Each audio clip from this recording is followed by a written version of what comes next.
This episode of the SwitchCast is produced by Nathan Pratt, our honored patron and noble Switch Knight.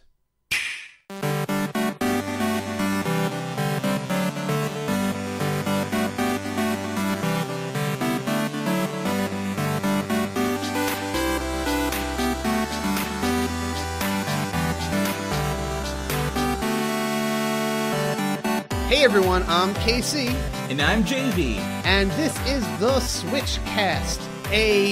What was that word you taught me of the two kings? Diarchy. A diarchy of Nintendo Switch Kingdom, I guess. A Nintendo Switch diarchy. All right. We're getting there. I'll take it. I'm sorry, JV taught me a word, and I have to use it in a sentence, otherwise I will not remember it well. But this is a podcast all about the Nintendo Switch, the community, the fans, and just awesome games that we like to play for the system. And how are you doing this fine week, my friend JV? Yeah, I just got back from my Seattle vacation, and I have to say the Switch was a lifesaver. I've never been able to bring a console so portably before, and that vacation situation is where the Switch thrives. And I love was this your first long-term trip with the Switch? Well, yeah, kind of. I've brought it to flights before, and it was good, but I never had a dedicated vacation time where I could sit down in a different location and just play the Switch at my leisure. It's great. Cool, It was wonderful. I actually found that I have a use for the Sheikah Slate case, that I think the big one. I use that whenever I go on the longer trips. I don't use that on my day-to-day anymore. I just use that, flip cover case. But I found that when I'm going on any kind of a prolonged trip, like a bigger case like the Sheikah Slate with a little more protection and just can hold more stuff is a little more apt for that. And so I'm glad that I have a different mode of transporting it depending on what kind of trip I'm going on. Yeah, that's a good point. To bring up cases, I actually used a different case this time. I don't remember the specific brand, but I have the case where you remove the Joy-Cons themselves and put the screen on one side and the Joy-Con on the pouch on the other side, and the case build itself is smaller because of it. I see. Okay, it makes it a little more tighter, compact kind of case. Yeah, so I used that because I wanted to save as much space on traveling, but I found that it was actually kind of cumbersome to use. Oh, yeah. Yeah, because you have to take out the screen, then you have to unzip and take out the Joy-Cons and stick it back on. Then you can use your Switch, and if you want to put it away, you have to take it apart again. There were just extra steps you had to take each time you wanted to play the Switch. And, I don't know, the extra space saved didn't feel worth it for that additional cumbersomeness. Interesting. Okay, that's a good point. And we all have our different Switch case scenarios, so it's good to know about that one there. There's so many games we've played, and I don't even know if we'll be able to cover it all today. We have a huge game time this week. We have a lot of just games to catch up on. Some controllers I want to review that I got my hands on, 2 different Switch controllers I definitely want to talk about. We have a special guest, a veteran of the Stardew Valley verse, just to discuss, because they didn't give us the game in advance. The game wasn't given in advance to reviewers, but we are going to be playing it. JV is going to actually be diving into it as soon as codes are available and the game is out. But we figured, since it's coming out this week and people are already asking about it, we brought in a ringer to just give at least a good understanding of what the game is, what it's about, for anyone who's wondering whether they might want to buy it or not. And we'll bring that guest in just a moment. A few other things, though, I want to catch up on here. We had, I finally have finished editing the Zelda Breath of the Wild Switch Topics episode that we talked about. Yes. It was a monster. It was 2 hours long, and that's after editing it down from a 2.5 hour conversation. Well, you guys had quite a bit to say about the topic, and I don't blame you. Yeah, and obviously we couldn't even cover everything we wanted to cover, but at least got out of my system talking about the story. We had a section about 30 minutes just analyzing every plot point in the game. We talked about the mechanics, the world, just as much as we really could. But that is going to be posted on the Patreon page. That is going to be exclusive episode for patrons on Monday. So check back there. You'll get an email if you're a patron also. And definitely check that out. And let me know what you think if you want to see more of those episodes. And we'll definitely have more guests on in the future. But if you want to check that out and you're not a patron, definitely consider. It only takes $1 a month minimum if you want to sign up at patreon.com/theswitchcast and, get some access to a few little extras like that. That's right. Now, speaking of extras, I can finally confirm that we're shipping out a lot of the patron prizes and the tournament prizes this week. So awesome. Yes, expect all of your Switch Night goodies and all the past winners of Switch Cups. You're getting your prizes too.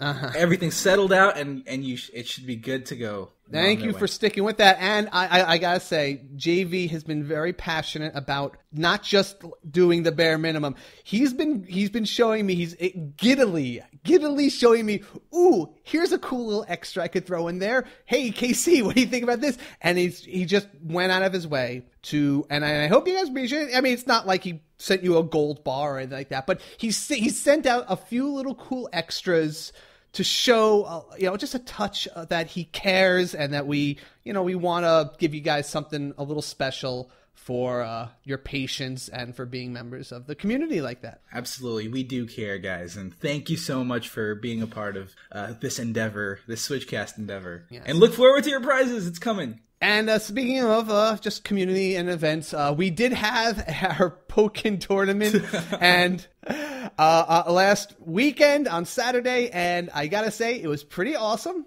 and I'm excited to announce that the winner was me! Yay, good job, Casey!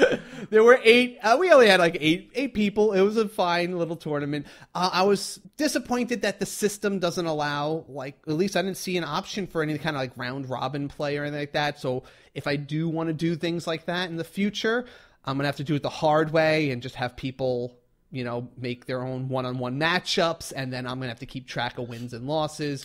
But they did the same Mario Kart sort of thing. Here's an pick a time frame, play as much as you can, and they'll keep track of points based on wins and losses in that time, which is fine for a short time frame like we had for this. But if I'm going to do it in the future, I'm going to probably want to do some double elimination matches. Right. Now, I do feel like we should probably get a full-fledged Pokken Tournament going maybe in 2 weeks. What do you think of that? I will be definitely down for that. And you brought up an interesting point, and I think it's good for just letting people know the difference between a friendly tournament and one with prizes. We will reserve the name in the future, Switch Cup, for tournaments where there is an actual prize. All right? And I think that's an easy way. So if you see Switch Cup in the future, this isn't just a friendly get-together.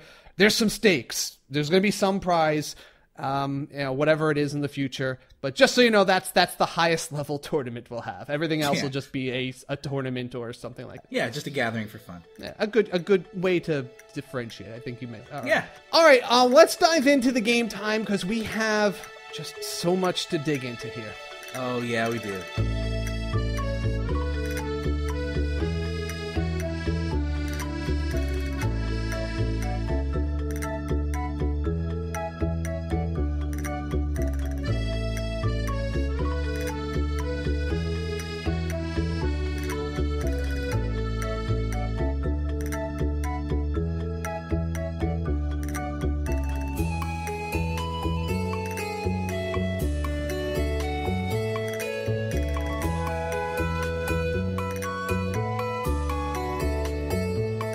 All right, everybody, game time, and I promised you a ringer, and there's none who are more qualified to lay the skinny down about Stardew Valley than our old friend Rin herself.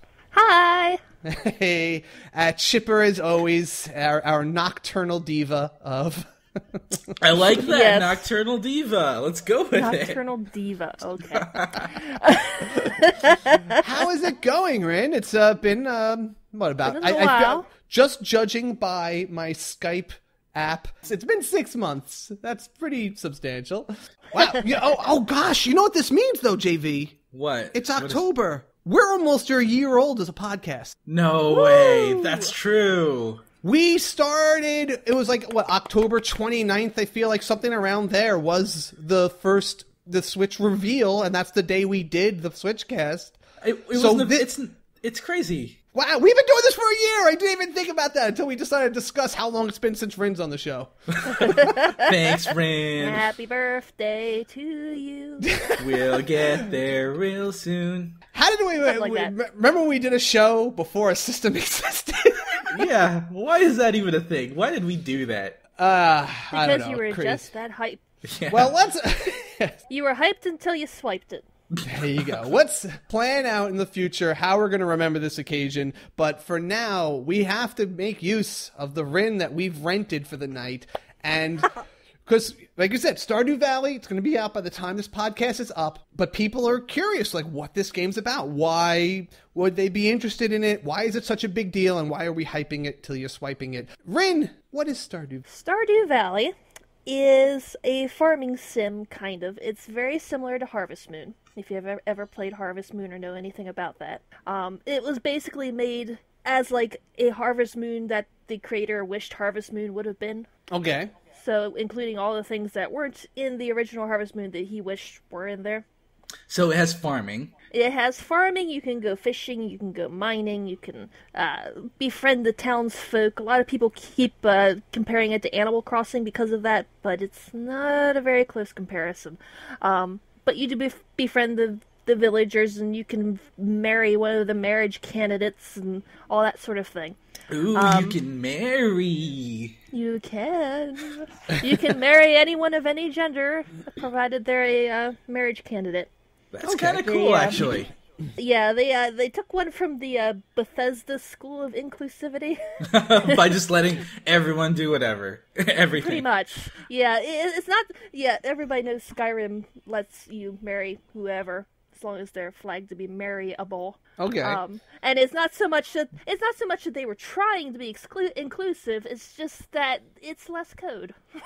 So it's gender neutral in that respect. Gender neutral, yes. Yeah, so you could be a boy or a girl, whatever one of the flagged marriage candidates you can go and marry. Yep, and there's 9 of them. Okay. 9 different ones. And they all have different personalities and likes and dislikes and all sorts of things, and you can get events with them if you're friends enough with them, and there's all different kinds of stuff. Now, are there days, in Harvest Moon there were days, and you can go to sleep each night and then wake up and it progresses the calendar? Is that similar to Stardew? Exactly, yes. Oh man, I'm gonna obsess over that like crazy. It is very addictive. How long have you been playing this for by this point? Me? Yeah.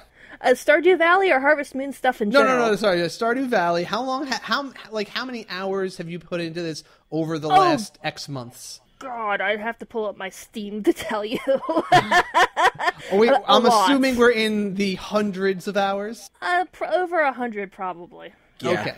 That's quite a bit of time considering this is an indie developed game made by a studio of one. Yes. Yeah, one dude did all this over a course of about 4 years, I think it was. All the music, all the art, all that stuff. It was produced by Chucklefish, but the Concerned Ape is the screen name of the fellow who actually made it, and he did pretty much everything, which is really impressive because it's really good.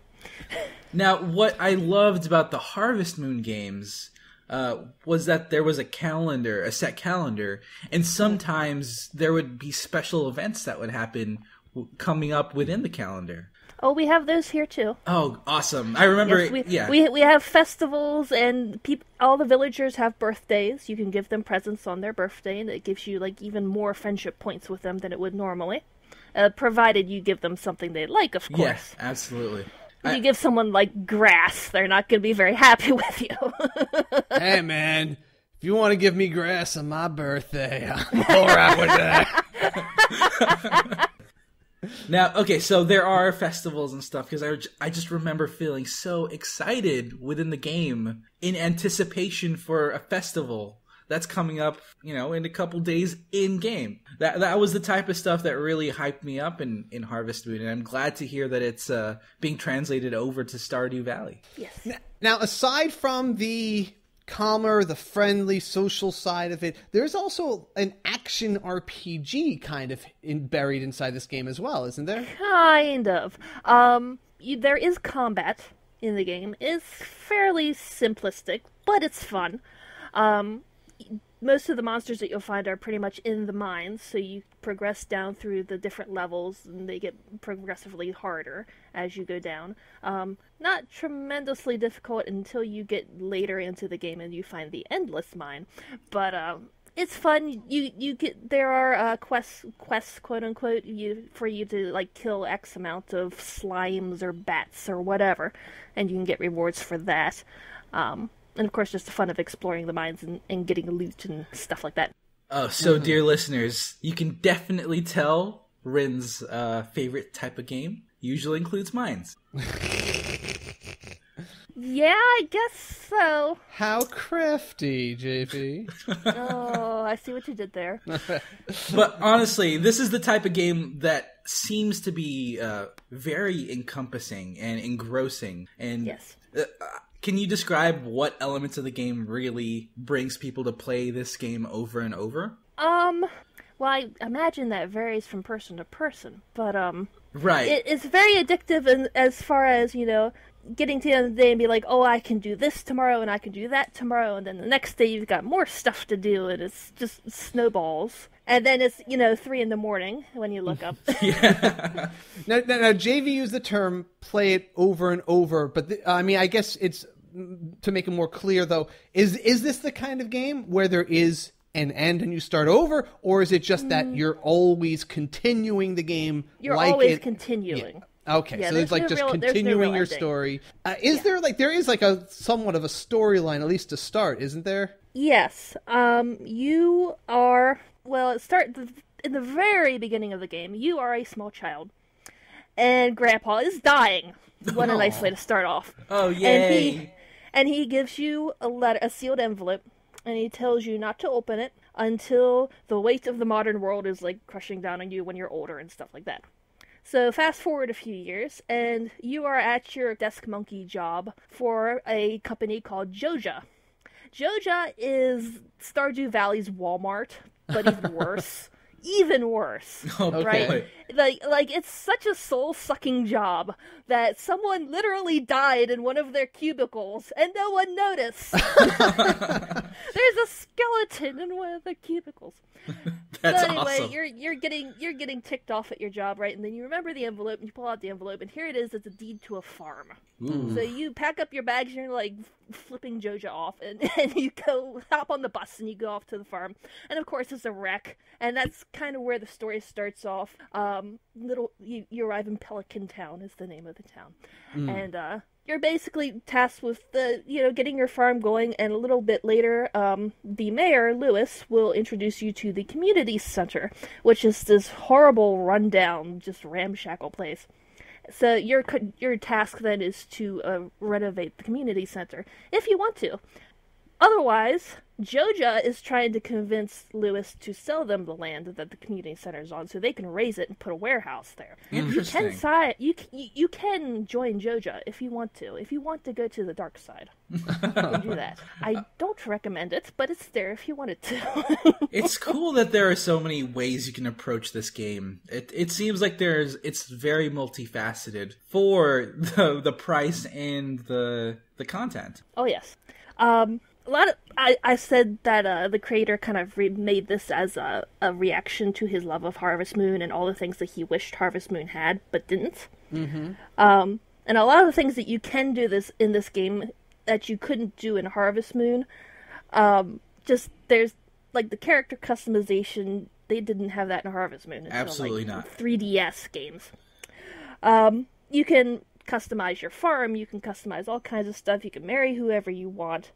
And my favorite thing about Stardew Valley is, as opposed to like the Harvest Moon games or Story of Season games as they're being called now, is that it has this bright, happy facade, and it is bright and happy, but they also delve into some topics that Harvest Moon would not touch with a 10-foot pole.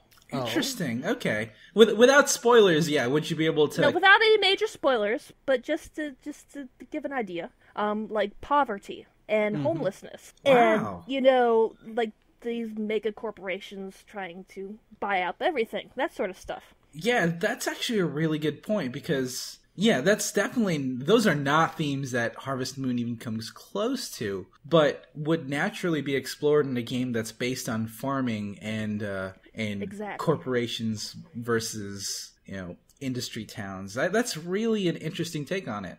Now, I understand that multiplayer is something that's a pretty key component in this. Well, not yet.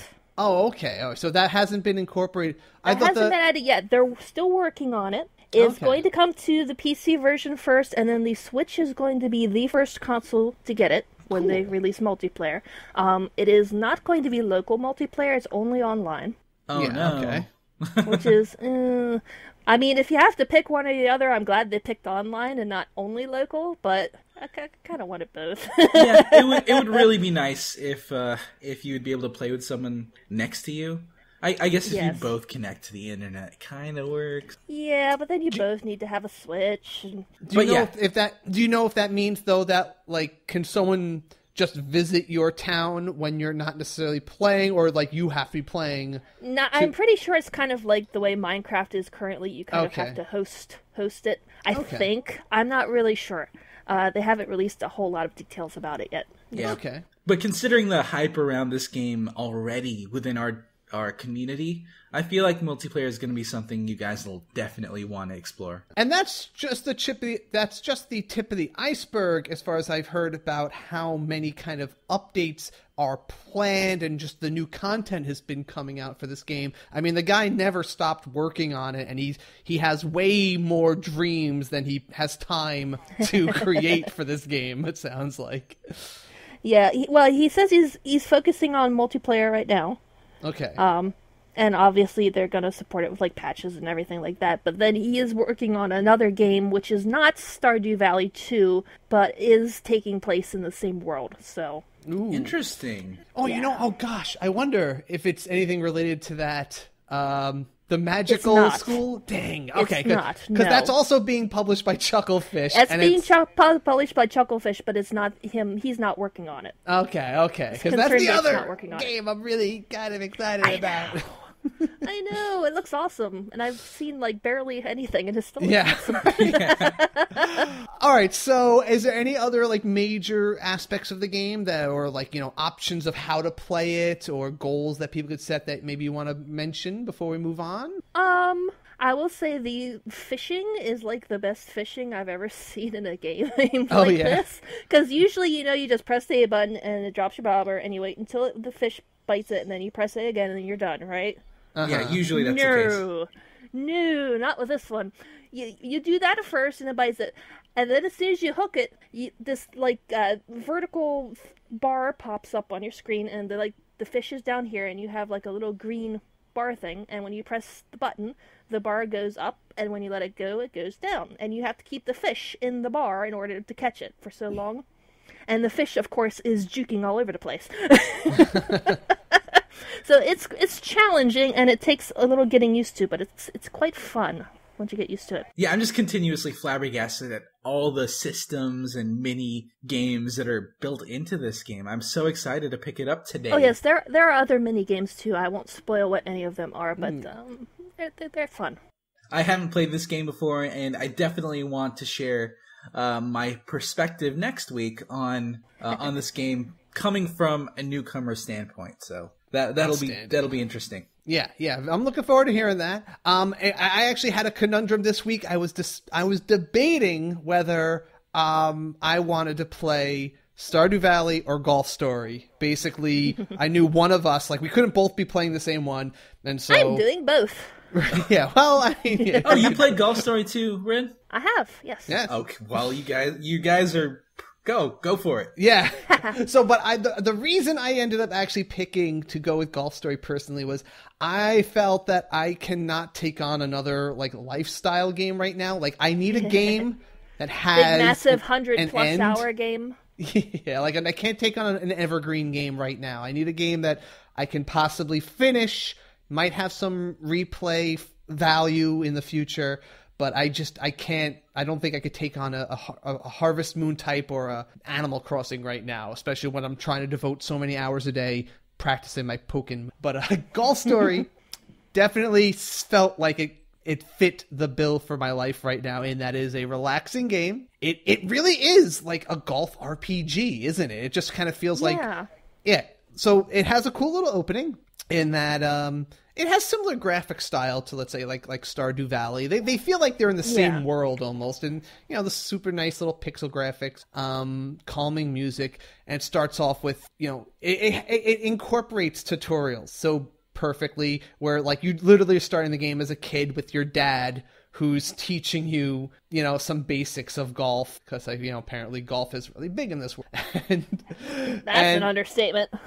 Yeah, basically. This is like the golf version of the Yu-Gi-Oh series, where just everybody in the world plays golf and they settle all debates with golf. Through golf. On motorcycles. No. Golf on motorcycles. Would that be good? Not on motorcycles, but we do have gang members, apparently. Golf that's games. True.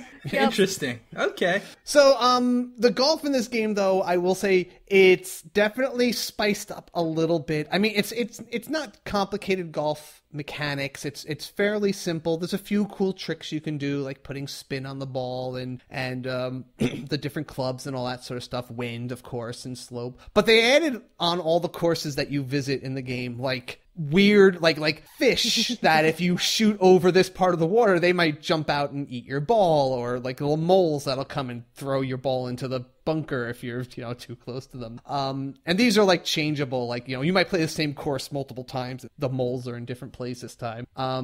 So there's that little storyline, and then they kind of show you the golf place, like the town's golf club, and then they eventually cut to the future, where I guess things are kind of like gone south for the golf club, for Well-Worn Acres, I think it's called, and Well-Worn Grove. Well-Worn Grove, right? And he lives up to his name.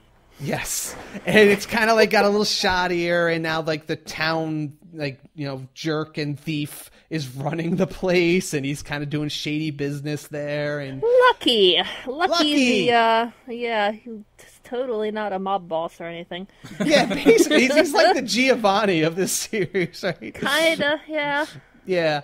And so you get involved in this story where you're like, you're trying to reinvigorate the place, but Lucky's trying to make you... where I'm at in the story so far is I'm just at the second golf course, which is basically it's like caveman land, which is like right down the road. Hilarious. It's great. Like every golf course is such a different theme. And yeah, I'm in like caveman world where they're all like in, loincloths and they talk, me play golf.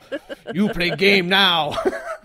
Wait till you see the Halloween world. Oh, it's awesome. I should get there like this month for the season. Yes. But so, some of the other generalities of the game, the characters are very expressive. I like the way the characters talk, like their chat bubbles kind of emote for them. And it uses the HD Rumble for the emotes, too. Oh, really? That's right, in this game. And it's really, it's kind of cool. It actually feels like it's punctuating what they're saying. Like like the chat bubble will tilt away if they're like, questioning something, or, they move around a lot. I just got to the snowy area. Uh-huh. And a lot of the characters are really cold. So they're not only are their chat bubbles shivering, but the controller shivers too. That is a really neat touch. That is a great touch to this. Oh, it's fantastic. Yeah, and the characters are really cool. They all have kind of because this was made by a pair. It has twice as large a production crew as Stardew Valley. There were two people working on this game. Oh. And they are Australian, and that is why a lot of people call you mate, and they use terms like sucked in, as in sucker. I was wondering where that came from. Yeah, apparently sucked in is like sucker in Australia. Cool. So actual gameplay wise, usually when you get to a golf course in the story, there's the main story like that leads up to, if you do all these different challenges for people, it'll eventually lead up to do this 9-hole golf course and beat somebody, or do this course in under a certain number of par. But all the mini missions you do up till then are nice variations on just straight up playing golf. In that, like, for example, I just went to in the caveman place, they gave me a series of challenges like, hey, I want to see you get to the green without ever using the fairway. Like, only stay on the rough. And then other person's like, I want to see you do it with only going in the deep rough. And then there's another person saying, you have to go from bunker to bunker. And then it was just a really cool kind of variation. Mm-hmm. And then there's all sorts of other little types of challenges, like just exploring the areas, like going in and trying to find, like, oh, here, I found a switch. I don't know what it does. But if I find 4 of these switches, this other building opens up, and I want to find out what's inside there. And as you accomplish the tasks, people give you money, or you find money around, and you can use that to buy better equipment. But you also get XP, and as you level up, I think the level up system is actually pretty interesting. How do you could explain the level up system? Okay. You get experience points for completing people's quests and requests and stuff like that. And then you can spend the points on various attributes, I guess. Yeah, basically. Like your roll distance, or how accurate you are, that sort of thing. You could put the spin on the ball, like how fast your spin on the ball is, and if you want to use that. Yeah, accuracy, things like that. There's one stat that reduces the penalty if you swing poorly. So, like, even if you miss your mark, it's not, like, super painful. So that's the one I need to stack in. But the interesting one is, like, the most important stat is also a detriment, because if you ever put points in power... If you put points in power, it will reduce points from the other stuff. Yeah, so if you, like, only stack up, like, how strong your shot is, your accuracy goes down, so you kind of have to decide, do I want to be a super accurate, super this, or do I just want to have power shots and just, like, you know, rely on the brute force of my swings? And there is some customization in that. Yeah. Like, no, it's not so much of a detriment that you can't, like, max out all of them eventually. But... Right. Yeah, but, like, yeah, deciding what to spend actually feels, like, important in that, like, all right, I always want to have a minimum this much accuracy. I always want to have, or like, this stat I don't care about, and I'm just going to let it go to, like, because they become detrimental as your power goes up. If you don't put any points in it, they become like negative stats, and they will start hurting that aspect of your swing. But if you're okay with that stat, like, hurting your game, or if you're just able to avoid that being a factor based on the way you play, you can kind of ignore it. So it's kind of cool. So yeah, I've been playing that. The golf is not that hard. I like that it's not like super precise. You don't have to like really get it in the hole. Like, you know, any shot that just kind of gets close enough will just go in. It's not that hard to get a hole in one on certain places. And there's certain modes where you can play with the giant holes, like they're basketball hoops. Okay. Is that intentionally to make it easier to complete the level? Well, there's certain challenges that have those. Like, there was one challenge where it was like, you know, you had to complete a 7-hole course in 14 strokes or less. So that means you have to get either, you know, get it on the green and then, you know, you'll easily putt it in, or you need to get a couple of these holes in one. Since it's a basketball hoop size hole, that's not infeasible, but it's still like a different kind of challenge again. And also, if you play multiplayer, there is just a multiplayer mode that ignores the story, and you can just play 2 players taking turns on whatever courses you've unlocked, and you can add the giant holes if you just want to have that mode. You can also, all sorts of options, like how many things are on the stages, how many obstacles show up, that kind of stuff. So it actually is a pretty functional, just multiplayer golf game. Okay. Can you play any of the like disc golf, or? I did not see that. Yeah, because another one of the fun little extras is there's so far I just started talking to the disc golf. It's basically frisbee golf. Gay people. It's frisbee golf. And they're all like, yeah, they're like, don't you call it a frisbee? I've never touched a frisbee in my life. This is a disc. It's a frisbee, you dork. Now, I do have to ask, Rin, you've played both Stardew Valley and Golf Story. Out of the two, if someone were to pick one or the other, which one would you choose?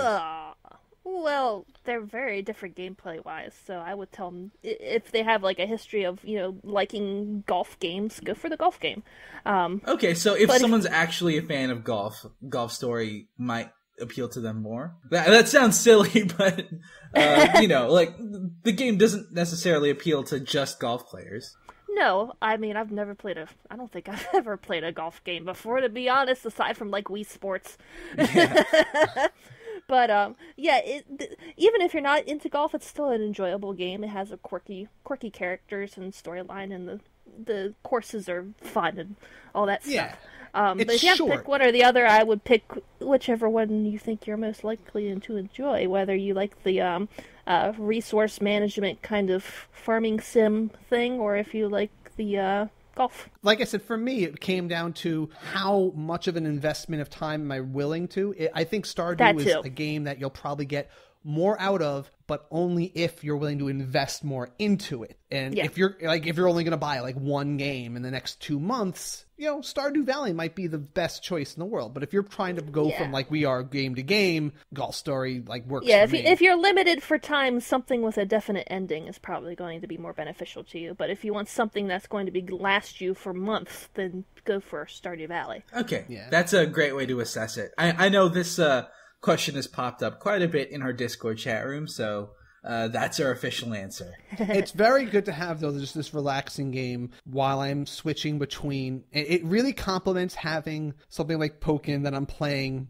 As I explained to you guys earlier, it's very intense. It gets me very pumped. And then sometimes I need to chill out. I put on Golf Story. I could either do the story or I could just, because you could drop the balls anywhere and just start like shooting them.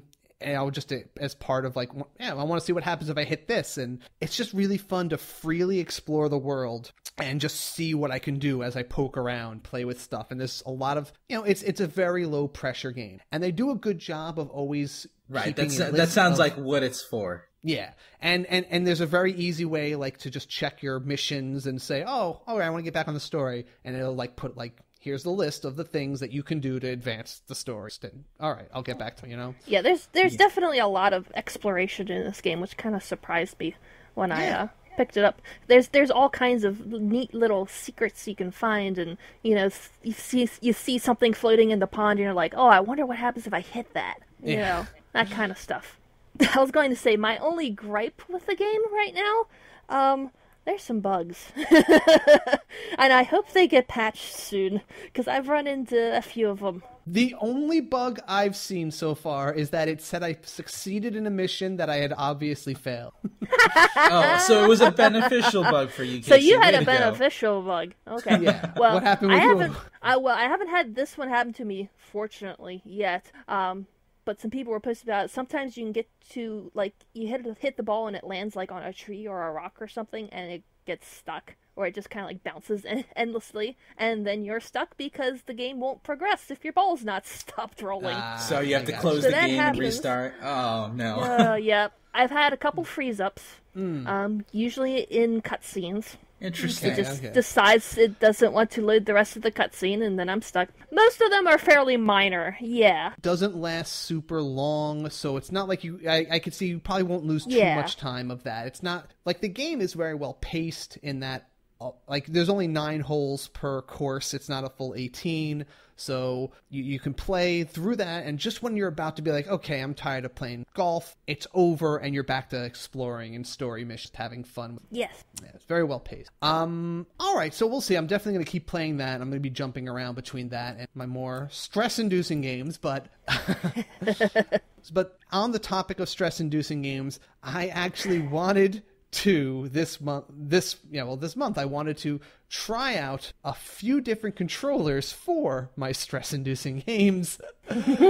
Namely, I bought the Horipad, the official Switch controller, the wired one, and as I mentioned, Darkus just decided to up and send me a Pro controller, and I wanted to compare those today for the various possible uses that we could have for those. All right, yeah, that sounds like a good observation. Yes, and I did actually get my hands on briefly the official the Hori Pokken Tournament controller. Okay. So I will say, as much as that felt good and it was really nice to have for Pokken, I did have to just say I cannot choose that because I'm not going to. I needed a controller that can play more than Pokken.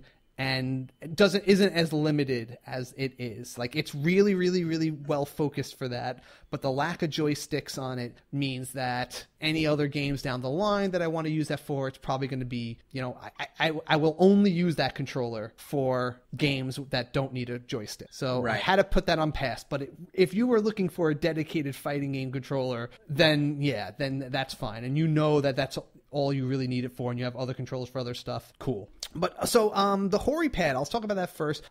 It has an interesting feature in that, first off, it's a very nice lightweight and affordable piece of equipment. It's lightweight because and it's affordable because it doesn't have half the guts like a Pro controller has, because it doesn't have the motion controls. It doesn't have the rumble. It doesn't have the reader for the amiibos, that kind of stuff, and it doesn't have HD rumble. So those things, that's not like a huge loss for some people, and for a fighting game, that's not something I really needed anyway. But that does mean I got used to using motion controls for Splatoon. If you don't care about that, then this might still work. But I need motion controls for Splatoon, so I cannot use this for that game or anything else that you. It does really work for fighting games for me because the D-pad actually has an interesting little feature in that. So it is a D-pad and it's nice and big, and it's literally just balanced around 4 action buttons underneath it, so that like when you rotate the D-pad, it just kind of rolls over them, which is really nice if you're trying to do Hadoukens and stuff like that. But if you're not playing a game that has those kind of inputs, like a Smash or a Pokken, I really prefer and I really like this option, even though other people complained about it. You can take off that D-pad and stick it underneath. It has a little slot to like store it inside the controller on the back of it. And then it just reveals the 4 directional buttons underneath it. And that is really important for me because whenever I use that D-pad, whether I'm using it, and this is a problem I had with every other controller that has a full D-pad, if I'm pressing like left really hard, I might press left up. Like, even if I'm just pressing that left arrow, if I'm pressing the top of the left arrow, it'll still register that I'm pressing left and up, which doesn't matter in some games, but in this game, that's really important. And it's something that happens even on the Pro controller and on the Pokken controller.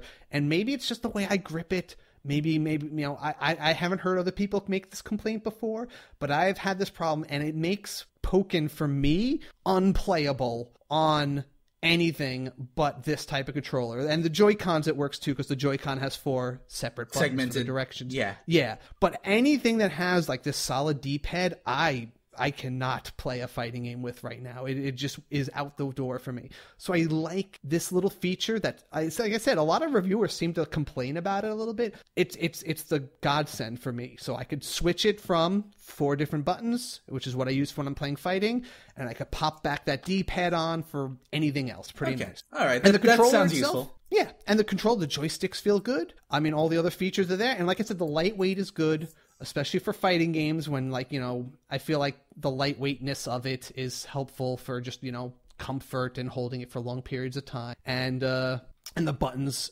press easily. Now, I will say the Pro controller is awesome. I mean, you're paying the Horipad, it was only like $30, so that's, and the wired control is nice. Even though some people were telling me that wired actually doesn't really matter too much unless you're at like a fighting tournament and you need the wire just to make sure there's no interference.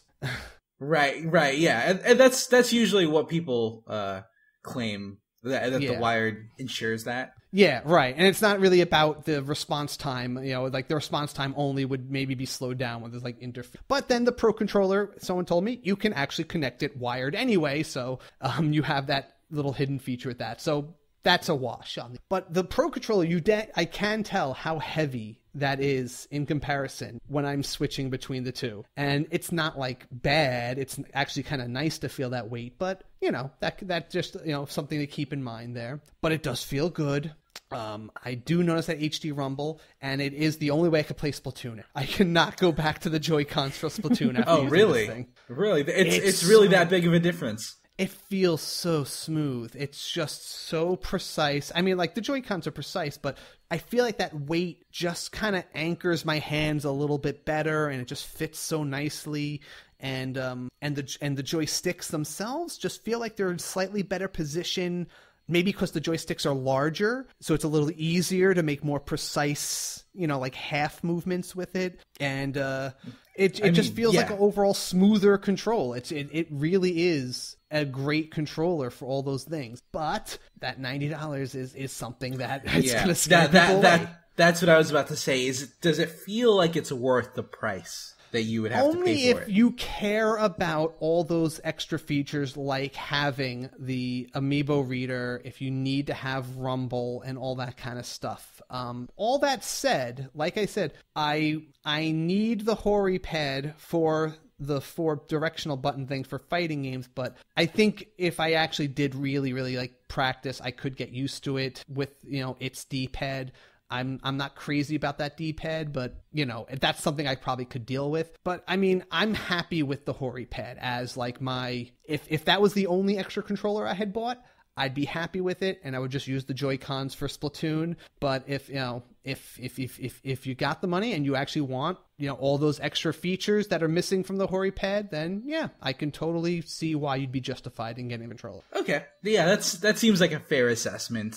For me personally, I think I would want to go full-fledged Pro controller just because I would like the option to have wireless mobility in a controller like that. That hasn't been, it is nice. I will only use the Pro controller at home. Let me put it that way, because I do not want to take that $90 extra piece of equipment out to, like, casually to work and stuff, Yeah. So the Pro controller is just something I keep at home, so I could just drop my Switch in and just pull that out of the drawer where it's charging during the day. Yeah, definitely for me, regardless of whether I'm just playing in front of a TV or not, I like not being tethered to a cable.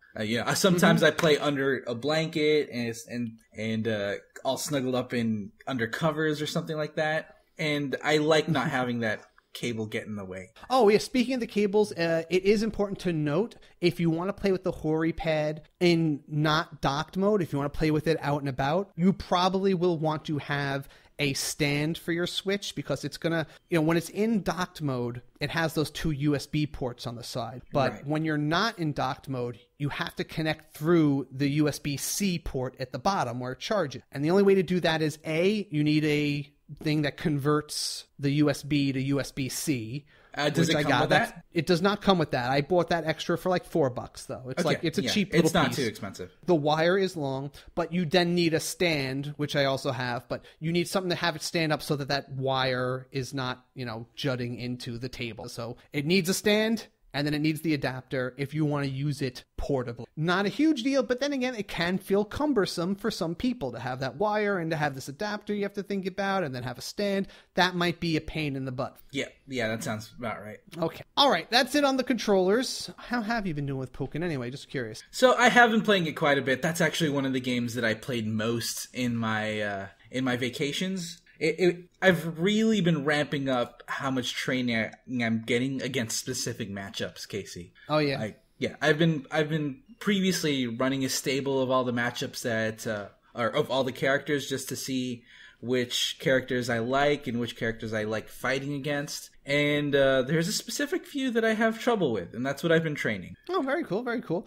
I have been hitting up ranked mode. I have felt confident in... I did all I could with the training mode. I did friendly battles for a while just to test out my combos and stuff. And I have been climbing the ranks of ranked mode at a fairly steady rate. I am currently D3, and I'm trying, it's a decent grind. I currently have, not that I consider this a actual measure of skill, but I have a 75% win ratio on this, which just means that I'm not yet at a level of my adequate challenges yet. I'm sure I'll hit a point where that will drop down to 40%, or it'll probably hit 50% at some point, and then I'm like, okay, I am officially a C rank player, and I need to get better.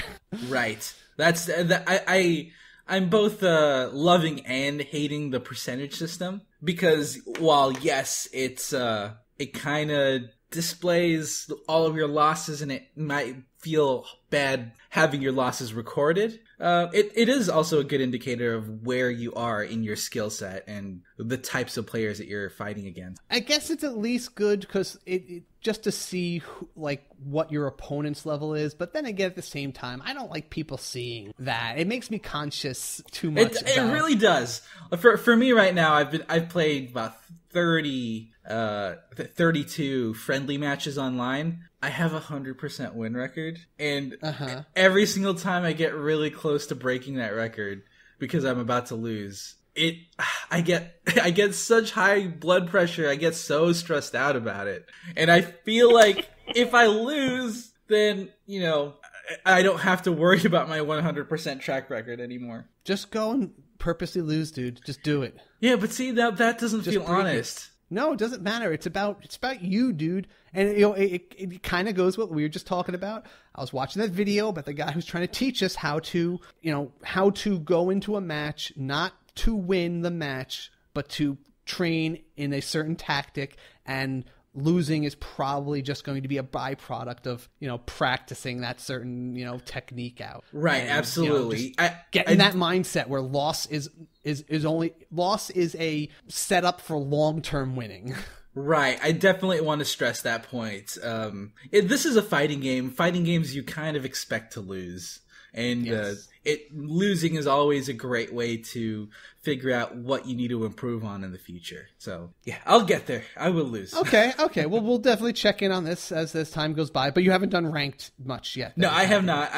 Okay. I'm waiting. I'm kind of hesitant to go into ranked because there is such a thing as ELO hell. Have you heard of that term before? I am familiar. Yeah, so I want to make sure I have a baseline, consistent set of skills before I start measuring myself amongst other ranked explain that players. to the listeners so they know what you're talking about. So whenever you're competing in a ranked system, usually you rise up the ranks based on your wins and fall down the ranks based on your losses.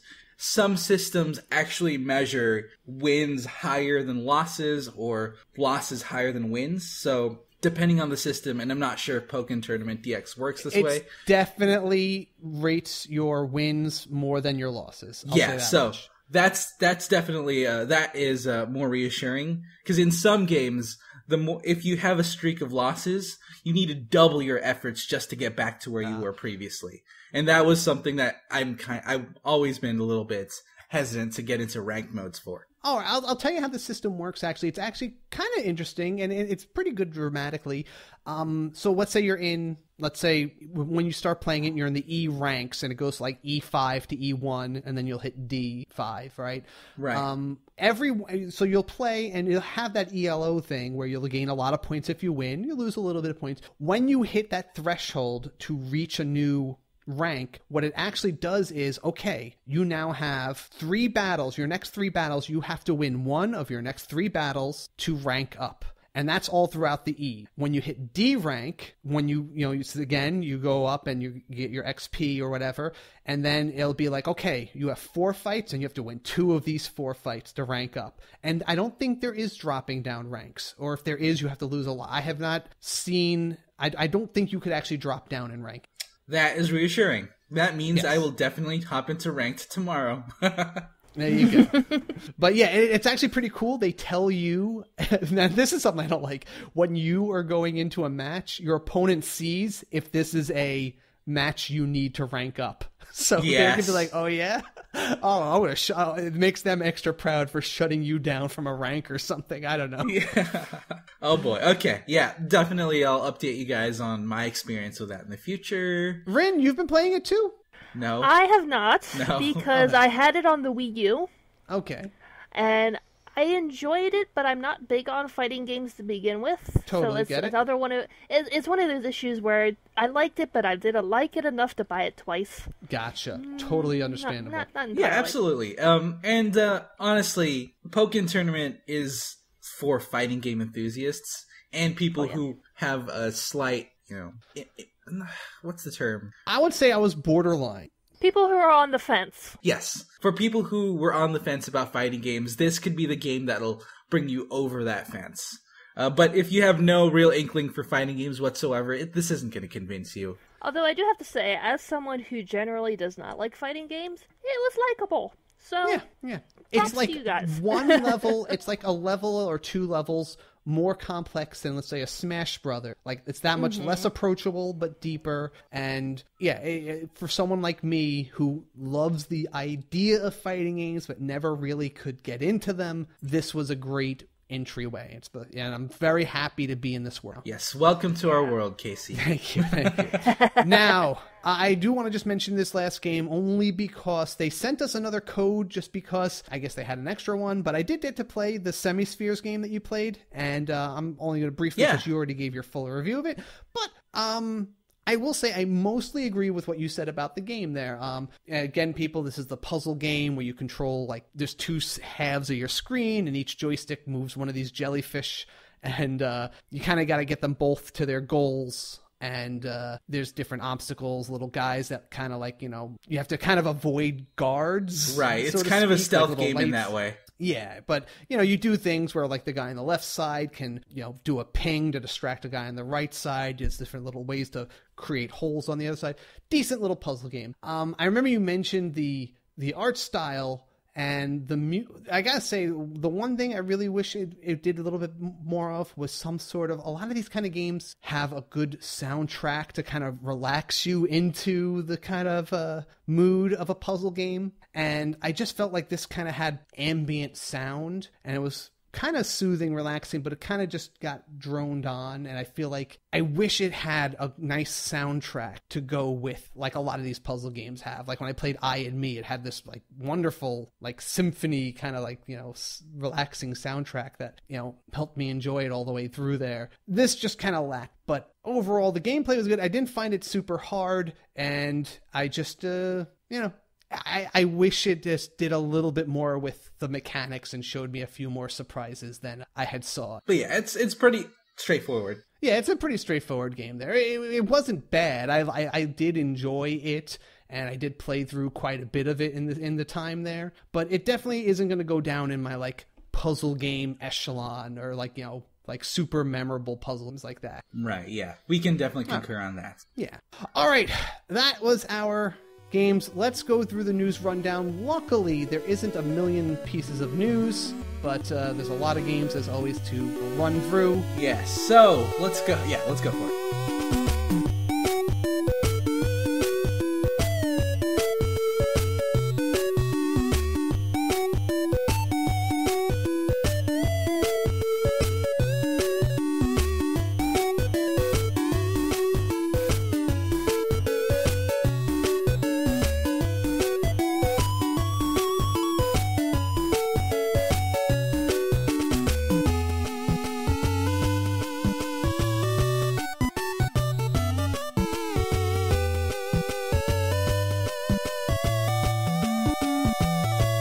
So this past Monday, which is October 2nd, we had a big Chucklefish push. There were a lot of Chucklefish announcements that day, which included the Stardew Valley release date announcement. But along with that announcement came even more details regarding Chucklefish's Magic School RPG. Yes, and they referred to it as Spellbound, which I imagine is still a working title, but that's a good way for us to refer to the game. Right.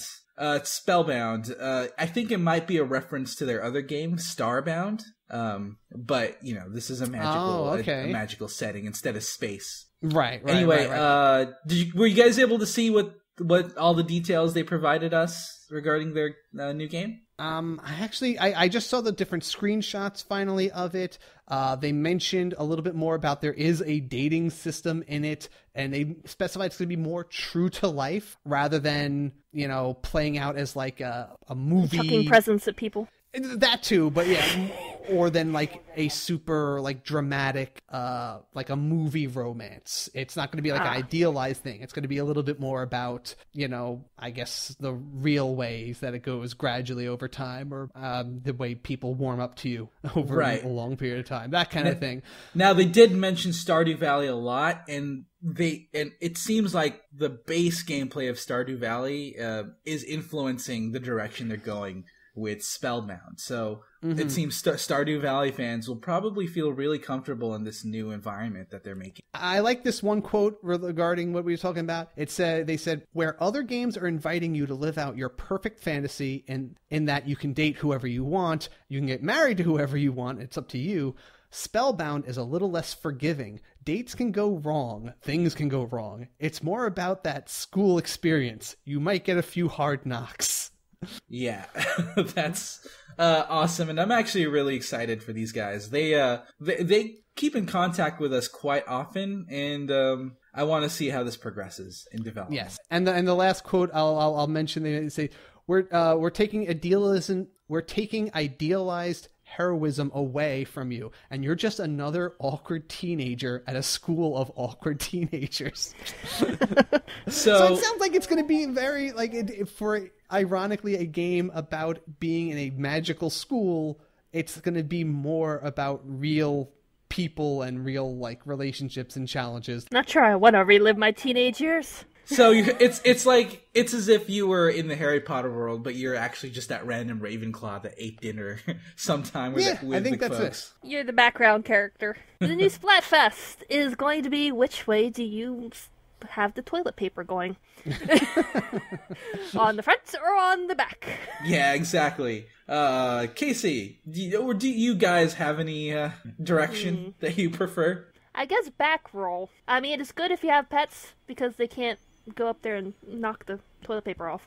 That was exactly what I was going to reference, that if you have cats or pets that like to, grab at the toilet paper roll, if it's in the back, it just kind of flaps around in a circle. If you have the front roll, you now have a pile of toilet paper on your floor. Mm-hmm. That's actually a good point. I'm lucky in that my cat, Commander Laurel, doesn't mess with yes, that's his name. Commander Laurel is his name. And he is a beautiful child. Yes, I know. I'm very proud of my cat. But we have oh, go ahead, Casey. No, I was just going to say this is not confirmed yet for North America, but it is in Europe. We're probably going to see it come here, though, I'm guessing. It seems like a... Yeah. Yeah, it seems like it's pretty standard. Now, what I do find interesting about this is that a lot of people have expressed how popular front rolls are in this, but the front roll option is tied to Pearl. Oh, yeah. There you go. So we'll see.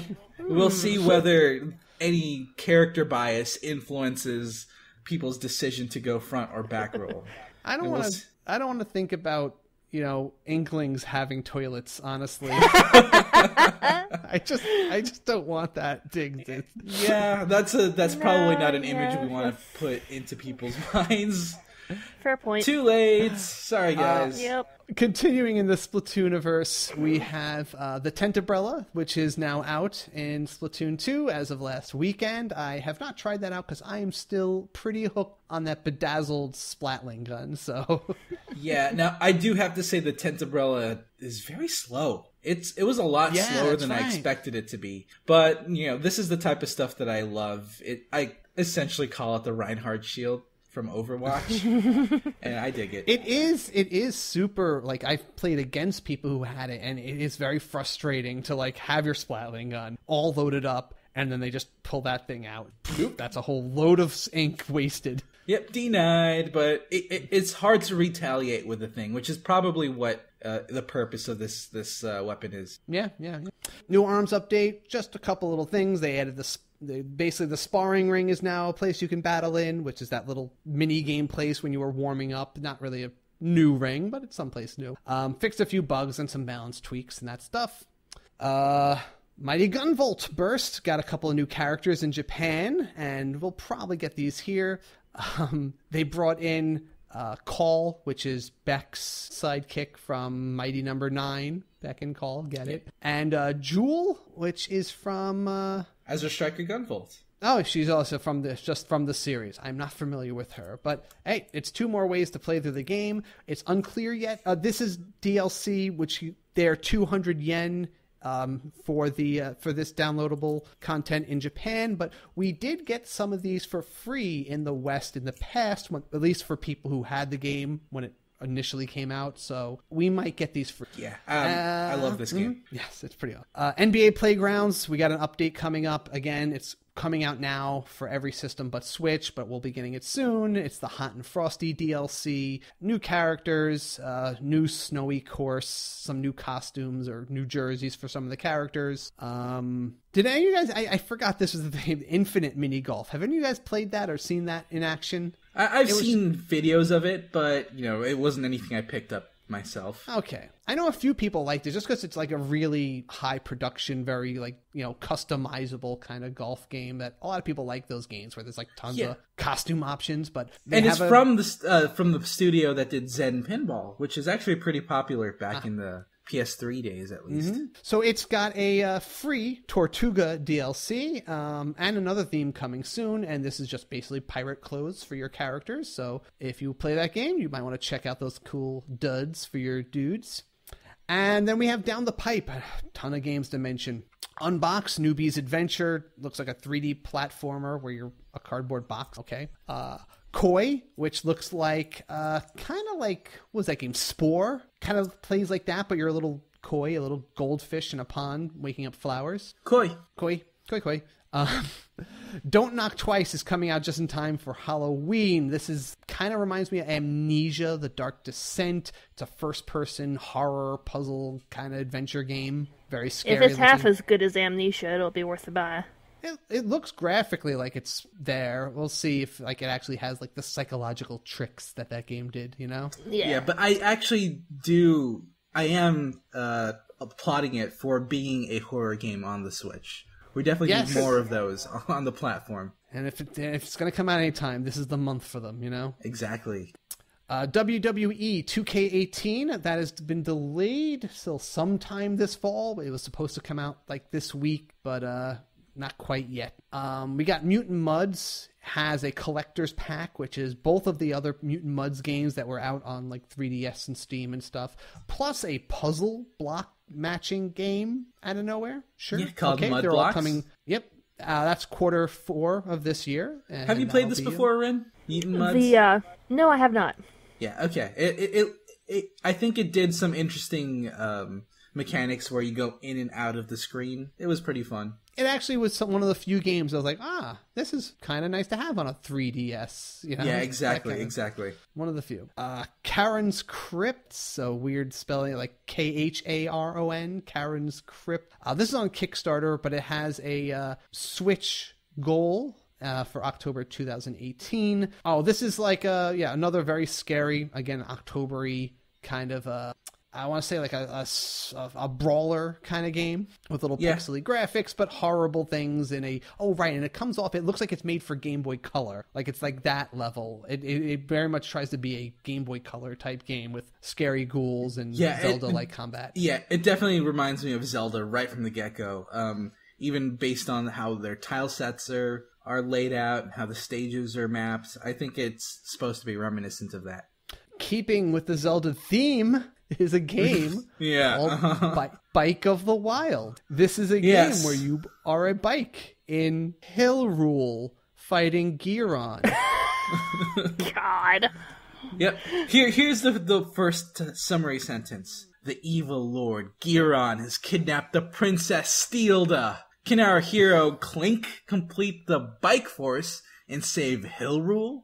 Find out in Bike of the Wild. It's a pretty funny trailer because it's just all these scenes of vistas and Breath of the Wild type environments, and then a bike just falls off a cliff doing tricks.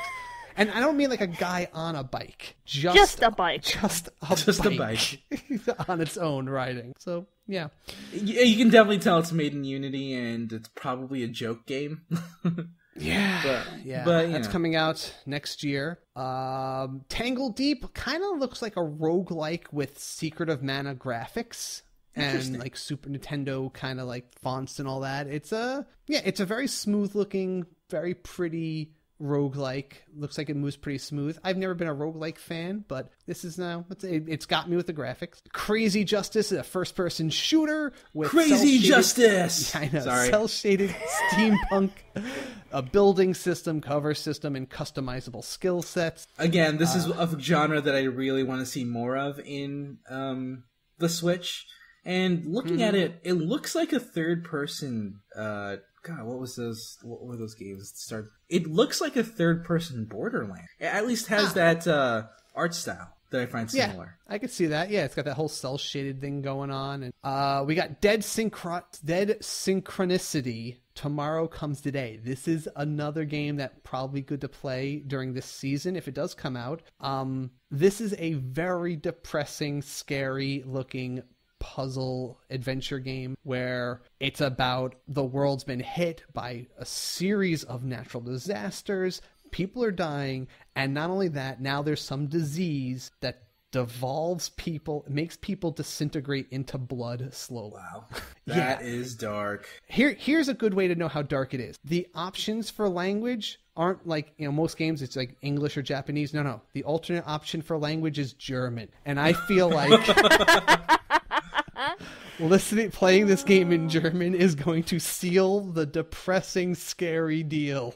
Sprechen Sie Deutsch? Yes, exactly. This is supposed to be a serious, depressing, scary game about like the end of humanity. All right, so keep that in mind if you check this game out, because it's very artsy. Like it's not like realistic graphics, but it's disturbing graphics. It's more comic, and I wouldn't say it's necessarily disturbing in the sense that it's gory, but what's being portrayed is, has dark themes. It's the kind of thing that's going to make me cry myself to sleep if I look at it too. Like it's very like that kind of depressing, like scary, This game, I don't need to mention this one, Cubers. Oh, this is a weird kind of, it's a twin stick shooter and slasher game, and even though it's like little polygonal creatures, like polygonal, like paper, polygonal. And we discussed that. That's a word. And it's and like papercraft things, but it's a very bloody game of gladiatorial combat and like a brawler,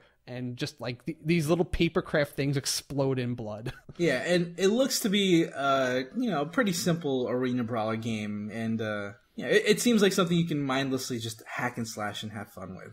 Depending on the price, it might be worth it. No Heroes Here. And this is this is coming early 2018. This is a platformer. Oh gosh, this is the one I really like. I like what this looks like. This is really cool. So this is not a platformer. I'm sorry. This is the one. It's a tower defense game where you and up to 3 other players are in this tower as enemies are coming at it from different angles. And you have to work together to defend it. But like, there's not just like, all right, I'll man this gun and I'll kill these guys. It's like, we need someone to go and make the ammo. And then I need someone to come and bring the ammo to the guys who are using the cannon. And, is anyone reinforcing the gate? And so it's almost like a space team kind of thing where you have to communicate, and you all have to take on different tasks to help defend this tower from the onslaught. And it looked like there's not just like cannons to fire or arrows. There's like, all right, someone place this goop to slow down the forces on this side, and Now, have you played FTL before, Casey? Yes, I have, and I can see. Yeah, it kind of reminds me of a multiplayer version of that. I could fantasy totally see multiplayer version of that. And I think this would be a ton of fun. I hope this has online multiplayer so we can play this as a community. Ooh, that would be really cool. And, just by the title, it's making me wonder, because it also has the pixel graphics of another series I was really fond of called No Heroes Allowed. And I'm just wondering if it's anyewhat related to that series, but probably not. But anyway, the new releases for this week. Do you want to go through the out nows? Sure. So the games that are out now is FIFA 18, One Piece Unlimited World Red Deluxe Edition. So looks like we're getting even more anime games onto the Switch. Lovers in a Dangerous Space Time. We talked about that quite a bit previously. Mm-hmm. Super Beat Sonic, which I believe is a rhythm game, which I want to check out. Axiom Verge, Volgar the Viking, Tumblestone, Earth Atlantis, and surprise, Just Dance 2018 demos. Like, there's a Just Dance for literally everything at this point. Let's see, October 6th is Oxenfree. October 10th is Toho Kabuto 5 Burst Battle. Had to stop and think for a minute what my Roman numerals were.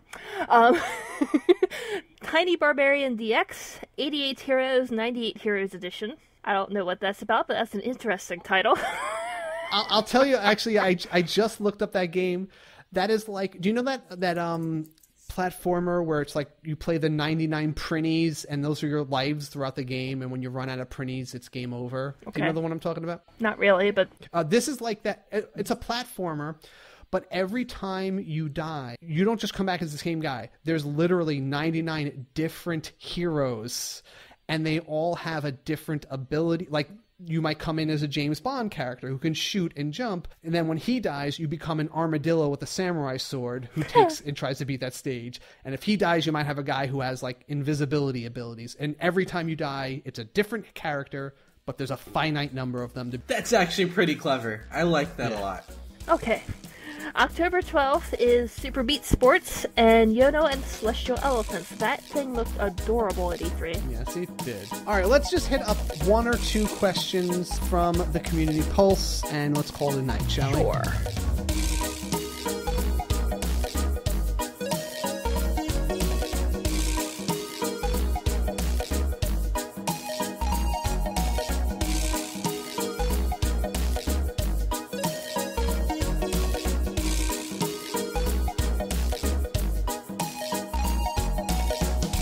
So, this is running with the theme of what we've been talking about today. Robert Andujar said, "Is there another sport or genre you'd like to see be tackled as an adventure RPG like Golf Story?"